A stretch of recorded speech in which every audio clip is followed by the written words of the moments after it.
Hi, everyone. My name is Sophia. I'm 32 years old, and for the last 7 years of my life, I have lived like a ghost. For 7 years, I sacrificed everything to save $52,000 for my first home.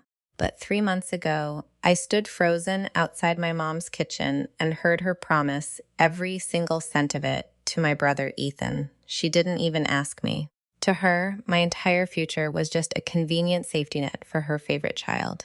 Before I tell you how I turned the tables on them and left them to face the consequences of their own choices, I need you to understand exactly how we got here. Because looking back, the signs were always there. I was just too blind or maybe too desperate for my mother's love to see them. Growing up, Ethan was the golden boy. There's really no other way to put it. He was born 6 years after me, and from the moment he arrived, the dynamic in our household shifted completely. If I got an A on my report card, my mother, Eleanor, would look at it, nod, and say, "Good, that's what you're supposed to do, Sophia." But if Ethan managed to just pass a remedial math quiz, she would throw him a party and buy him a new video game. I used to think that if I just worked harder, if I became more successful, more independent, she would finally look at me with that same pride. When I turned 18, my mother insisted on walking me into our local credit union to open my very first bank account. I remember feeling so grown up. I was starting my first part-time job at a local diner, and she told me she was putting her name on the account as a joint owner just to help me manage things until I finished school. She said it was what good mothers do. And because I was an 18-year-old kid who trusted her mom completely, I smiled, signed the paperwork, and never thought about it again. Years went by. I moved out, went to school, got my certification, and started working. Because that old credit union had an incredibly high-yield savings interest rate that was grandfathered in from the late 2000s, I kept using it as my primary wealth building account. I changed my login details, updated my address, and set up two-factor authentication on my phone. In my mind, that account was entirely mine. It never even crossed my mind that my mother's name was still legally attached to it deep in the credit union's archaic system. Meanwhile, Ethan was busy ruining his life and, by extension, my mother's finances. Ethan is 26 now, but he has the emotional maturity of a teenager. He doesn't hold down regular jobs because he claims he's not built for the 9-to-5 grind. He's always about to strike it rich with some new scheme. First, it was flipping used cars, which ended with him buying 3 absolute lemons that sat rotting in my mother's driveway until the city threatened to fine her. Then it was day trading crypto, which wiped out his entire small inheritance from our grandfather in less than 3 weeks. Every single time Ethan failed, my mother was there to catch him. She remortgaged her small suburban home to pay off his credit cards.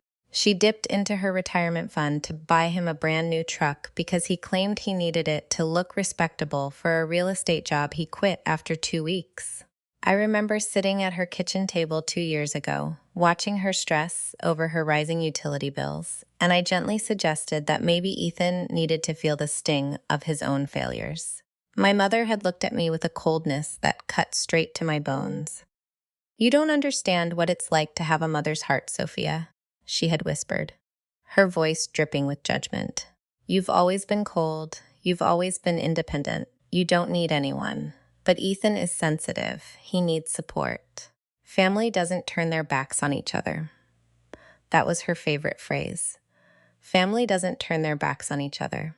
What she really meant was that I was expected to sit quietly and watch her ruin herself for Ethan, while never asking for a single thing myself. Which brings us to 3 months ago. It was a damp, miserable Tuesday. I had a rare afternoon off because our dental office was undergoing a deep equipment sterilization, and I decided to do something nice. My mother had been complaining about a bad knee, so I went to the grocery store, bought a massive haul of fresh produce, some high-end coffee, and a few pre-made meals she could easily heat up. When I pulled up to her house, I noticed Ethan's truck wasn't in the driveway, but the lights inside the house were on. I used my spare key to let myself into the screened-in porch. I was wearing soft sneakers and the rain outside was drumming heavily against the roof, which muffled the sound of my arrival. As I reached for the handle of the heavy wooden inner door, I heard voices coming from the kitchen. It was my mother, and she sounded incredibly distressed. But it was the second voice that made me pause. It was Ethan, and he was crying. Not just crying, he sounded absolutely terrified, hyperventilating between sentences. I know I shouldn't have listened. I know I should have just knocked or walked in. But something about the raw panic in my brother's voice made my hand freeze on the doorknob. "They're going to come to the apartment, Mom," Ethan sobbed, his voice cracking. "You don't understand these people. They don't care about legal contracts. They don't care that I don't have the money right now. Ricky told me if I don't have the $48,000 by the end of the month, they're going to make sure I can never work again. They know what kind of truck I drive. They know where I live." I felt a cold chill run down my spine. $48,000 to people named Ricky who made physical threats. It didn't take a genius to realize Ethan had gotten himself involved with some serious under-the-table gambling debts or some incredibly shady private lenders. My mother's voice came next, frantic and trembling. "Oh my God, Ethan, 48,000? I don't have it. You know I don't have it. The house is already leveraged to the hilt. My credit cards are maxed out from helping you with the lease on the shop last year. I literally have less than $1,200 in my checking account. Then what am I supposed to do?" Ethan screamed, his voice echoing off the kitchen tiles. "Am I just supposed to wait for them to beat the crap out of me, or worse?" "You have to help me, Mom. You're my mother." There was a long, heavy silence. The only sound was Ethan's ragged breathing and the steady pour of rain outside. I stood on that porch, holding 2 heavy bags of groceries, my heart hammering against my ribs like a trapped bird. I felt a strange mixture of disgust and pity for my brother, but mostly I just felt a deep, exhausting sense of validation. He had finally pushed things too far. He had finally reached the absolute bottom of my mother's empty pockets. But then, my mother spoke again, and her voice had completely changed. The panic was gone, replaced by a low, calculated, chillingly calm tone. "Don't cry, Ethan. Look at me. Look at your mother. I'm not going to let anything happen to you." "But how?" Ethan whined. "You just said you don't have the money." "I don't," Eleanor said quietly. "But Sophia does." I stopped breathing. The grocery bags felt like they suddenly weighed 100 pounds each. "Sophia?" Ethan sniffled. "Sophia isn't going to give me 48 grand, Mom. She won't even buy me a drink when we go out. She thinks she's better than us because she sits in that dental office all day. She's greedy." Hearing my own brother call me greedy for protecting the money I earned by staring into people's mouths for 10 hours a day made my blood boil. But what my mother said next completely paralyzed me. "She doesn't have to give it to you, Ethan. I'm just going to take it." "What do you mean?" "When Sophia turned 18, I opened her primary savings account with her at the state credit union," my mother explained, her voice entirely devoid of hesitation or guilt. "It's a legacy joint account. Legally, my name is still on that paperwork. I know she still uses it because she mentioned the high interest rate a few months ago. She told me last week that she finally crossed her $50,000 goal for her house down payment. She thinks she's buying a place this winter."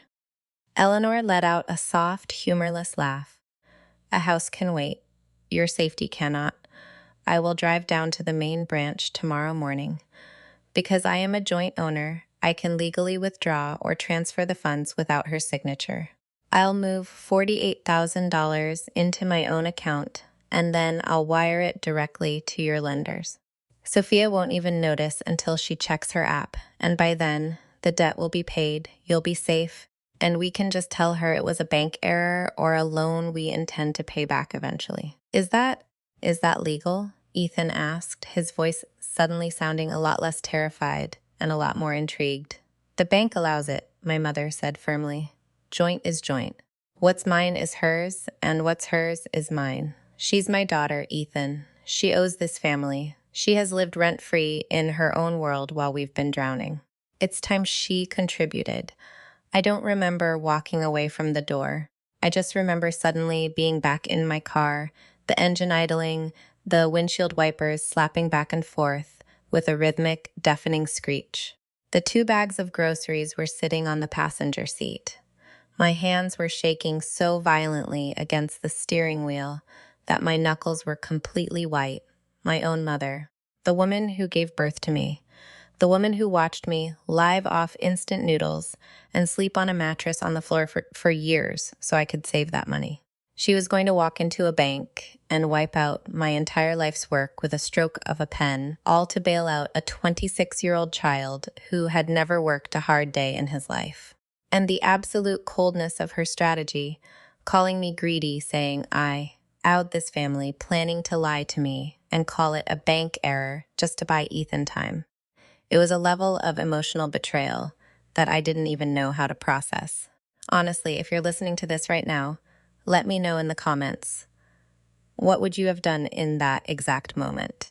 Would you have stormed into that kitchen, screaming and causing a scene? Because every single fiber of my being wanted to kick that door open and tear into them.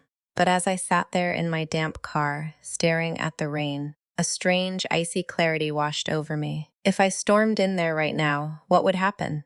My mother would instantly know that her plan was exposed. She would apologize, cry, claim she was just desperate and didn't actually mean it. And then, the moment I left, she would find another way. Or worse, she would rush to the bank even faster before I could do anything about it. She still had legal access to that account. If she knew I knew, she would act immediately. I checked the time on my dashboard. It was 4:15 p.m. The state credit union closed its physical doors at 5 p.m. I didn't have time to cry. I didn't have time to feel heartbroken.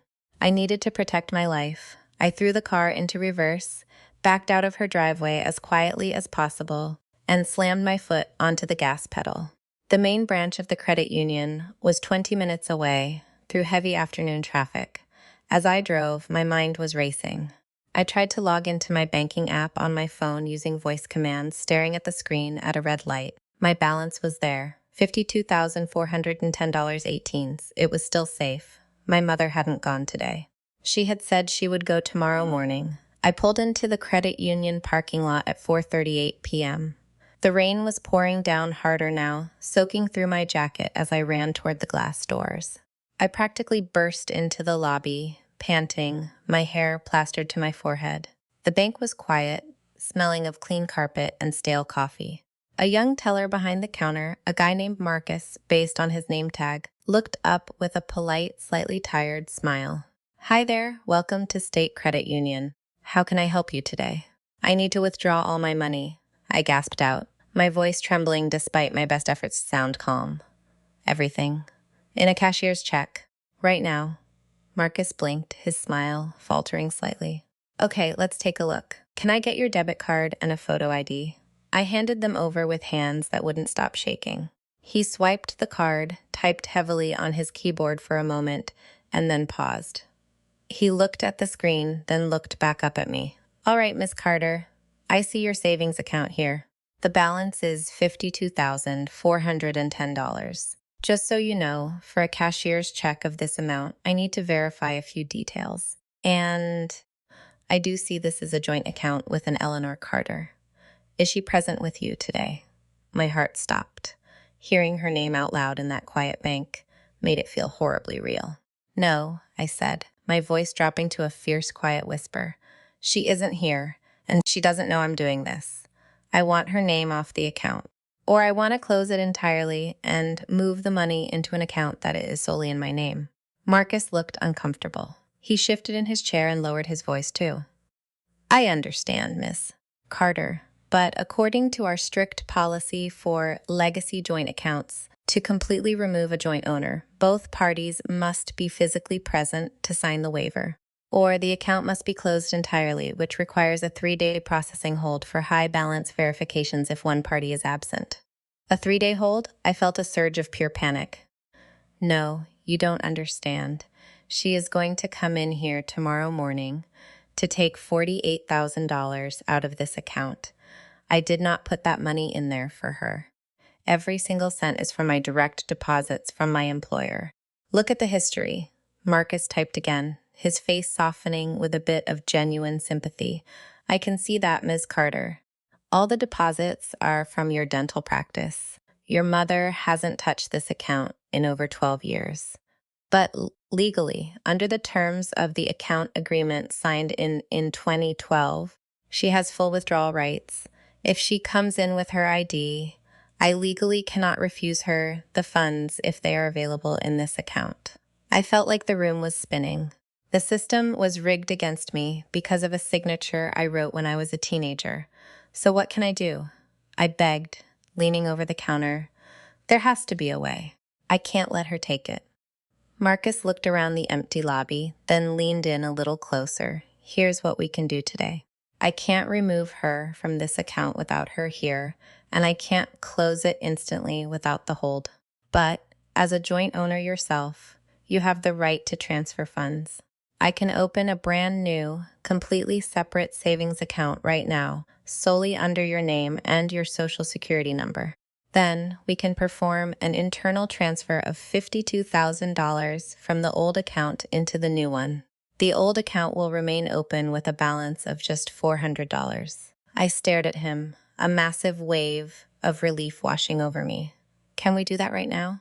Before 5 o'clock? Let's get it done, Marcus said, his fingers instantly flying across the keyboard. For the next 15 minutes, I sat in a plastic chair across from his desk, watching him print forms, scan my ID, and type frantically. My chest was so tight I could barely draw a full breath.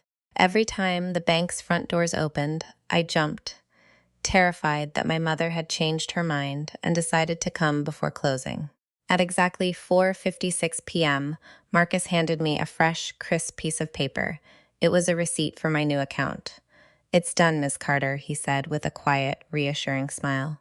Your new account ending in 8842 is active. The $52,000 is sitting safely in there. Your mother has absolutely no legal visibility, no access, and no rights to this new account. To her, when she logs in or asks tomorrow, the old account will show a balance of $410. I clutched that piece of paper to my chest like it was a lifeline. Thank you, Marcus. You have no idea what you just saved me from. I have some idea, he said softly, giving me a knowing look. Good luck. I walked out of the bank into the cooling evening air. The panic that had been driving me for the last hour finally began to recede, leaving behind a deep, aching, hollow crater of grief. I sat in my car in the darkening parking lot, turned off the ignition, and finally I let myself cry. I cried for the 18-year-old girl who thought her mom was protecting her. I cried for the years I spent working until my wrists ached, saving every penny, while my mother was secretly viewing me as Ethan's personal bank. I cried because I realized that the family I thought I had was an absolute illusion. I was completely on my own. But as my tears dried, a new feeling took root in my chest. It was a cold, hard anger. My mother was still planning to steal from me. She didn't know I knew. She was going to walk into that bank tomorrow morning with malice in her heart, ready to ruin her daughter's life to save her deadbeat son. I realized right then that simply moving the money wasn't enough.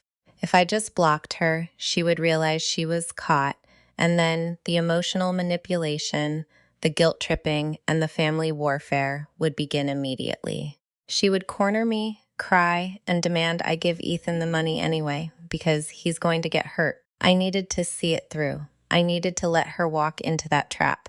I needed to see the exact moment she realized her entitlement had finally run out of credit. That night, I didn't call her. I didn't text Ethan. I went back to my tiny apartment, ate a cold sandwich, and waited. The next morning, Wednesday, I woke up at 7 a.m. My stomach was tied in knots. I had a full schedule of patients starting at 8:30 a.m., but I knew the credit union opened its doors at 9 a.m. I sat at my kitchen counter, drinking black coffee, my eyes glued to my phone. I had the banking app open on my iPad, logged into the old joint account, watching the screen refresh every few minutes. 9 a.m. passed, 9:15 a.m., 9:30 a.m. At exactly 9:42 a.m., my phone began to vibrate violently on the counter. The caller ID showed my mother's name. My heart hammered against my ribs. I took a deep, steadying breath, cleared my throat, and answered. "Hi, Mom," I said, keeping my voice perfectly casual, sounding exactly like I always did on a busy workday morning. "What's up?" "I'm kind of in between patients right now." There was a strange, heavy pause on the other end of the line. I could hear the distinct sound of traffic and car horns in the background. My mother was in her car. "Sophia," her voice came through, and it sounded completely different than it had the day before. It didn't sound calm or calculated anymore. It sounded tight, strained, and laced with a strange, defensive anger. "Sophia, I am sitting in the parking lot of the state credit union right now." "Oh yeah," I said, leaning back in my chair, my voice dripping with forced innocence. "What are you doing there? Do you need to deposit a check or something?" "Sophia, don't play games with me," she snapped, dropped the sweet mother act entirely. "I just went up to the counter to handle an urgent family financial matter. I asked the teller to check the balance on our joint savings account. She told me there is only $400 in it.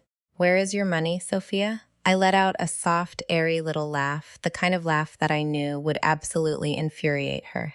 "Oh, that? Yeah, I moved it yesterday afternoon, Mom." A sharp gasp came me over the line. "You moved it? What do you mean you moved it? Where is it?"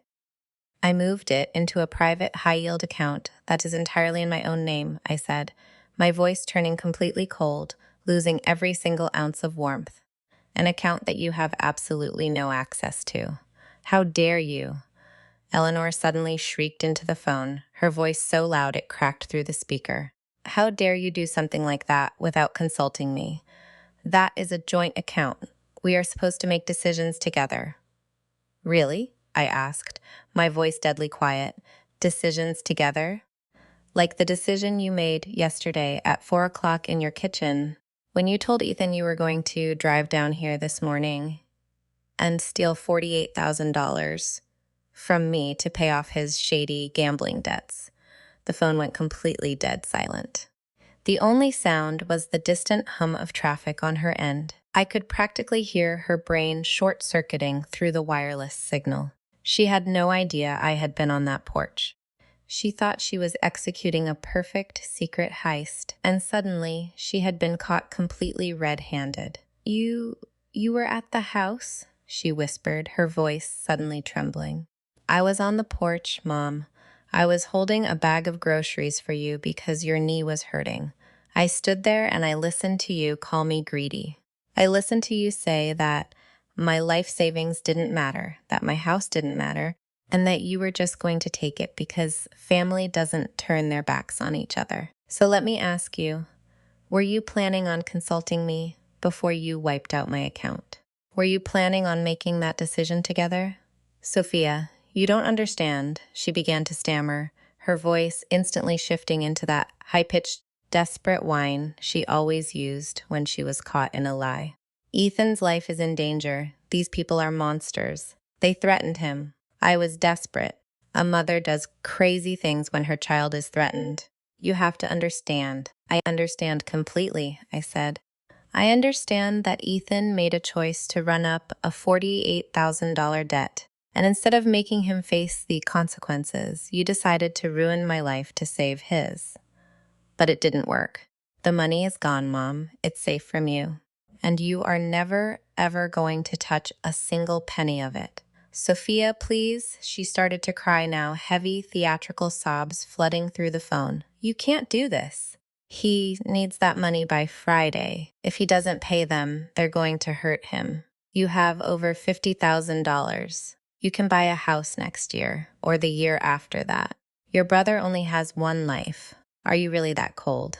Are you really that selfish?" Hearing her call me selfish for not letting her steal my life savings was the final piece of thread that snapped inside me. "If protecting my own life makes me selfish, Mom, then I am the most selfish person on this planet," I said firmly. "Do not call me again." And with that, I hung up the phone. My hands were shaking, but for the first time in my life, I didn't feel weak. I felt powerful. I had stopped her. I had protected myself. But if you think that's where the story ends, you don't know how narcissistic family dynamics work. When a golden child is in trouble and the scapegoat refuses to hand over their blood money, The entire family system turns into a pack of wolves. Within 10 minutes of hanging up with my mother, my phone started exploding. It didn't stop for 3 days. First came the texts from Ethan. They started off desperate, begging me to save him, promising he would pay me back every single month with interest. When I didn't reply, they turned incredibly toxic. "You're a monster." One text read, "If anything happens to me, it's your fault. I hope you enjoy your stupid house while your brother is in the hospital." Then came the flying monkeys. If you've never heard that term before, it refers to the extended family members a narcissist recruits to do their dirty work. My Aunt Clara, my mother's older sister, called me 3 times until I finally answered out of pure exhaustion. "Sophia, I am so disappointed in you," Aunt Clara said, her voice dripping with self-righteous disapproval. "Your mother called me in absolute hysterics. How can you be so materialistic?" "It's just money, Sophia. Money comes and goes, but family is forever. You're really going to let your brother get hurt over a down payment on some condo?" "Aunt Clara," I said, trying to keep my voice calm, "if it's just money, why don't you remortgage your house and give him the $48,000? "Well, that's different," she stammered, completely caught off guard. "I don't have that kind of liquid cash available, and besides, he's your brother, not my son." "Exactly," I said. "He's not my son either. He's a 26-year-old man who needs to face reality. Goodbye." And I blocked her. Next was my uncle, then a distant cousin I hadn't spoken to in 5 years. My mother had spun a narrative to the entire extended family that I had stolen money from a joint account that belonged to both of us, leaving Ethan to face violent criminals. She completely reversed the truth, making herself the victim and me the heartless thief.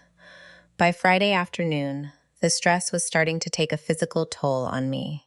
I was exhausted, I wasn't sleeping, and every time my phone buzzed, a spike of pure adrenaline hit my chest. I knew Friday was the deadline Ethan had mentioned to my mother.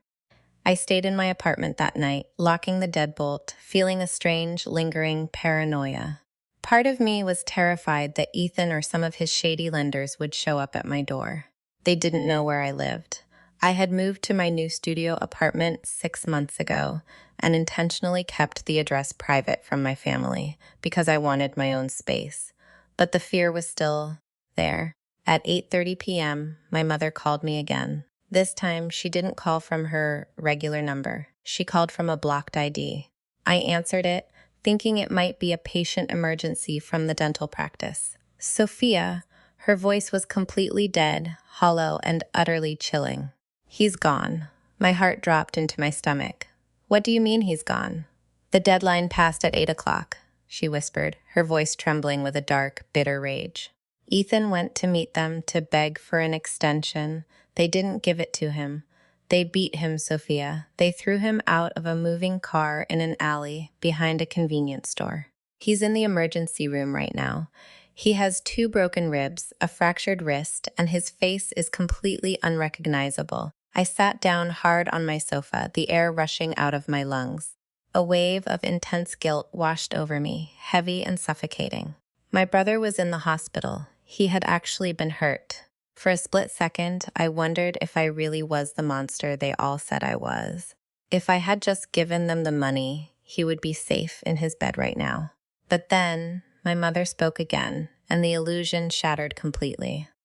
"I am sitting here in this hospital waiting room, watching my son suffer," she hissed, her voice dripping with pure venom. "And I want you to know that I am going to make you pay for this, Sophia, legally. I spoke to a lawyer this morning.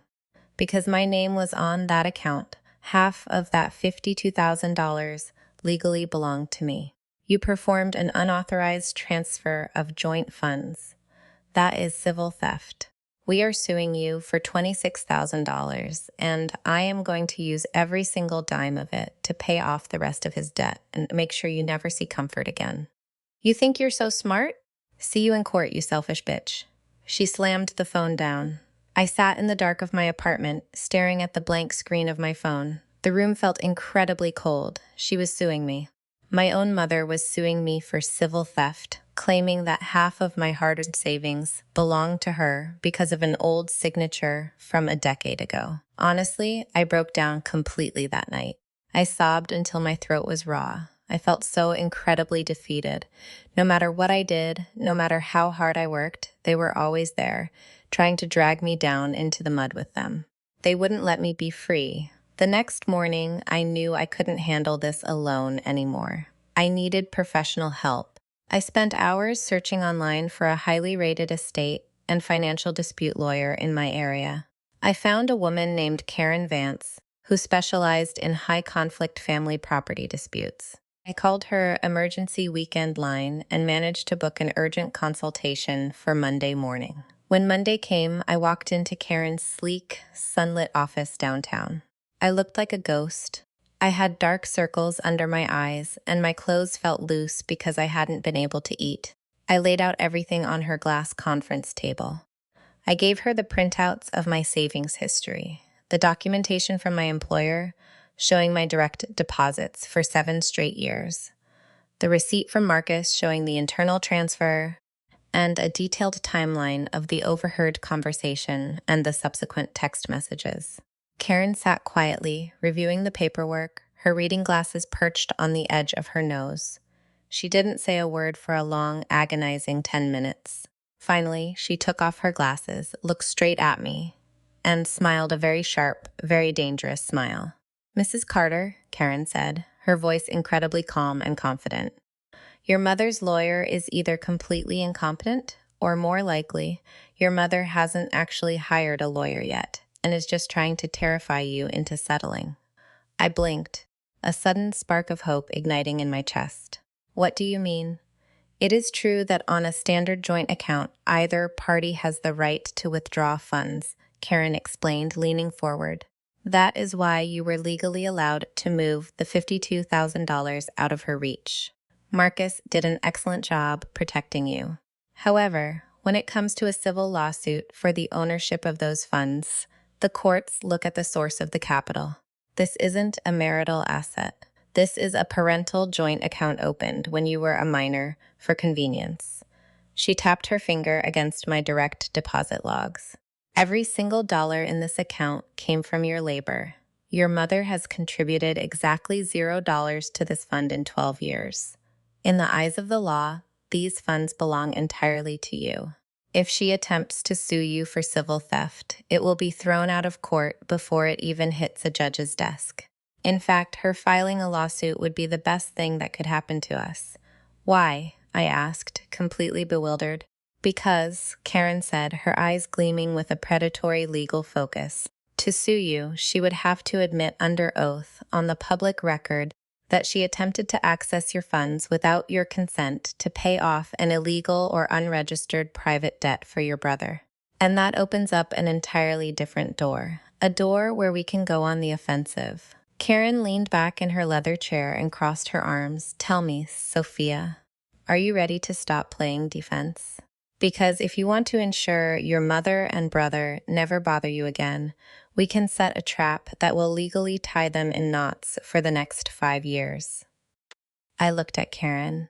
I thought about my brother's toxic texts. I thought about my mother's voice calling me a selfish bitch. I thought about the 7 years I spent sacrificing my youth while they lived carelessly. "What do we do?" I asked, my voice completely steady. Karen's strategy was brilliant, completely legal, and entirely ruthless. First, she had me draft a formal, legally binding response letter to my mother. We didn't send it through a standard text or email. We had it formally served to her by a professional process server while she was sitting in the hospital cafeteria next to Ethan's bedside. The letter stated very clearly that I was aware of her threats of a civil lawsuit. It included a certified copy of my bank transaction logs, proving that 100% of the funds originated from my employment. It also contained a formal warning. If she or anyone acting on her behalf continued to harass me via phone, text, or through third parties, the flying monkeys, we would immediately file for a lifetime civil harassment restraining order against both her and Ethan. But the real kicker was the second part of the letter. Karen had discovered something interesting when looking into the details of the debt Ethan owed. Ethan had apparently signed a handwritten promissory note to these lenders, using my mother's house as collateral without her official signature on the deed, but with her full verbal agreement over the phone, which I had witnessed during that overheard conversation. In our letter, Karen explicitly stated that if Eleanor or Ethan pursued any legal action against me, or if they failed to sign a formal, notarized mutual release agreement promising to permanently sever all financial and familial ties with me, we would immediately hand over the recorded logs of their conversations and text messages to the State Financial Fraud Division and the local police department for investigation into attempted wire fraud, extortion, and collusion with illegal lending operations.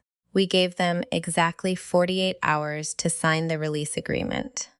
If you've ever wondered what happens when you completely cut off a narcissist's leverage, let me tell you, it is an incredible thing to witness. The day after the letter was served, my mother didn't call me screaming. She didn't call me crying. Instead, I received a frantic, terrifyingly polite email from her. "Sophia, please," she wrote, her formatting completely erratic. "Let's not involve lawyers or the police. We are family. This has all been a massive misunderstanding. Ethan is in so much pain, and the lenders are threatening to come after my house now because he can't pay. If the police get involved, they'll investigate Ethan's past businesses too. Please, just talk to me. Let's sit down and handle this like a mother and daughter." I forwarded the email straight to Karen. Karen replied with a single sentence, "Do not respond. Let them sweat until the deadline." The 48 hours ticked down. I spent that Wednesday evening sitting in my apartment, watching the clock. The deadline was 5 p.m. on Thursday. At 4:12 p.m. on Thursday, Karen called my phone. "Sophia," she said, and I could hear the satisfaction in her voice. "Their lawyer, a real one this time, a cheap strip mall attorney your mom scrambled to hire, just sent over the signed and notarized mutual release agreement. It's over. They signed it." I leaned back against my kitchen counter, a massive, suffocating weight finally lifting off my chest. "What does that mean for me legally, Karen?" "It means that legally they have waived any and all future rights to claim a single dollar of your money," Karen explained. "They have officially agreed to zero contact with you for the rest of their lives. If your mother so much as texts you happy birthday, she is in breach of a binding legal contract, and we can take her to court for immediate financial damages. You are completely, totally free." "And what about Ethan's debt?" I asked, a lingering note of curiosity in my voice. "What happens to them now?" Karen let out a soft sigh. "From what their attorney implied, your mother is going to have to sell her house. She has to downsize into a tiny rental apartment, and every single dollar of her remaining home equity is going to go toward paying off Ethan's lenders to keep him safe from further harm. She ruined her own retirement to pay for his mistakes." I closed my eyes. A strange wave of sadness hit me, but it wasn't the kind of sadness that made me want to cry. It was just a quiet, profound pity. My mother had chosen her path. She had chosen to enable her golden child until it cost her everything she owned. She had sacrificed her daughter, her finances, and her future on the altar of Ethan's endless failures. "Thank you, Karen," I whispered. "Thank you for saving my life." "You saved your own life, Sophia," she said gently. "You walked away when you needed to. Go buy your house." 2 weeks later, I did exactly that. I walked into a beautiful, sunlit, 2-bedroom townhome at the edge of the city. It had a small, private back patio with a patch of dirt where I could plant the garden I had been dreaming about for 7 long years. I signed the final closing papers using a pen I bought myself, and I paid the down payment using the money from my secure, private savings account ending in 8842. When the real estate agent handed me the keys, I didn't feel panic, I didn't feel anger, and I didn't feel guilt. I just felt a deep, beautiful, echoing silence. I haven't spoken to my mother or Ethan since that day. I blocked their numbers, their emails, and every single extended family member who chose to believe their lies. I completely scrubbed my social media accounts, and changed my settings to completely private. Sometimes, late at night, when I'm sitting on my new sofa, drinking a cup of coffee in my own home, I look around at the quiet walls and I think about that rainy Tuesday afternoon on my mother's porch. I think about how close I came to losing everything. If I had been just 5 minutes later to that bank, if I had confronted them instead of acting with strategy, my life would be completely ruined right now. I would be trapped in their cycle of chaos forever, but I got out. If you are listening to this story right now, and you are dealing with a toxic family, a narcissistic parent, or a sibling who takes everything while you are expected to give everything, let me tell you something from the bottom of my heart. You do not owe them your future. You do not owe them your sanity. And you absolutely do not owe them the life you worked so hard to build for yourself. It is not selfish to protect yourself. Sometimes walking away and leaving them to face the consequences of their own choices is the most loving thing you can do for your own soul. Thank you so much for listening to my story. If this resonated with you, please leave a comment below. I'd love to hear your thoughts or even your own stories of breaking free from toxic family dynamics. Don't forget to like this video and subscribe to the channel for more stories like this. It really helps support the channel and ensures more people can hear these messages of strength and survival. Stay safe out there, and remember, your future is always worth protecting. Good night.